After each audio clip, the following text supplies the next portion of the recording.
If your podcast is stuck on YouTube, this might be why. Sharing great content on YouTube isn't everything. If your podcast on YouTube isn't getting the result you're looking for, it may not be a problem with the content, it's likely in the presentation. In this video, I'm showing you 3 specific changes that can help your podcast stand out on YouTube without having to redo everything. And be sure to stick to the end because I'm sharing the exact change that I made to one of my YouTube channels that helped increase one of my videos' views by 200% in just about a week. First of all, you want to use attention-grabbing thumbnails. Thumbnails are the first thing people see, and too often users rely on either the default YouTube thumbnail that YouTube selects or having just a generic title with a generic graphic and having the logo of your podcast and call it a day. And that alone either says very little about what your content is about or it just says absolutely nothing. So let's change that. To make sure that you have a successful thumbnail, you first want to make sure that you have a high resolution image, which you can even grab as a screenshot after you finish recording your episodes.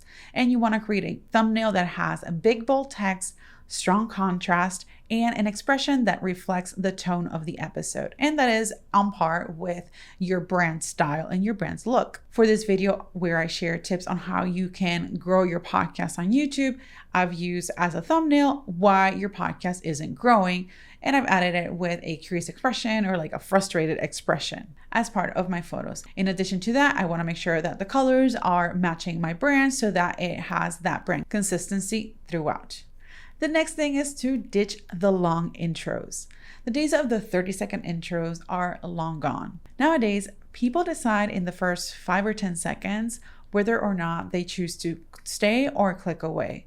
So if you want to include a branded intro or branded sound effects, what you could do is you can make it a quicker 2 to 3 sound effects or a 2 to 3 visual transition if you're using YouTube, if you're already creating video content for your podcast. This is actually what I do for all of my podcasts. Now that you have captured their attention, you want to retain their attention and their interest. And that's why you want to start your video with a strong question or a statement that hooks your viewers. You may have noticed that I started this video with a question, is your podcast stuck on YouTube? And this might be why. Instead of using, hi, I'm Yesenia, welcome to Focus and Bloom Studios. Today I want to talk to you about da da da da da. So make sure that you are not only capturing their attention, users' attention, you want to also make sure you retain it. And those first few seconds are key. And then the next strategy, and this is actually what helped get more than 200% of views within a week, is to organize your channel by topic. When someone lands on your channel and everything is scattered and messy, they won't know where to begin and where to start watching. And this is why playlists are key in this strategy.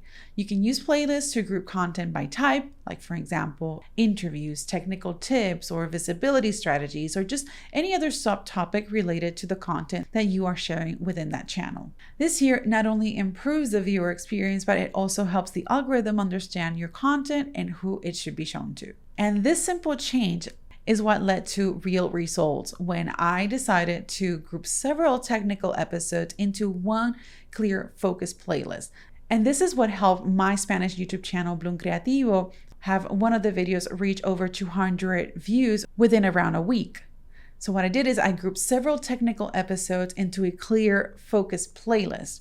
One of those videos within that playlist about how to build a YouTube recording setup was the one that got a 200% plus boost in views within that week. The key to this, it wasn't that I was just organizing the content. I updated the title with relevant keywords related to my content. Since Amazon Prime Day was coming up, what I did is I aligned the title with a trending topic, which was Amazon Prime Day, something people were already searching for during that time in preparation for those big sales. And as a result, I got that increase in viewership as well as increase in subscribers. This strategy here of reorganizing your playlist and updating your videos or playlist titles can work year round as long as the topic is genuinely connected to your content and answers a specific question or a series of specific questions for your audience. These 3 strategies can help you grab attention and make a stronger first impression without needing to create anything new.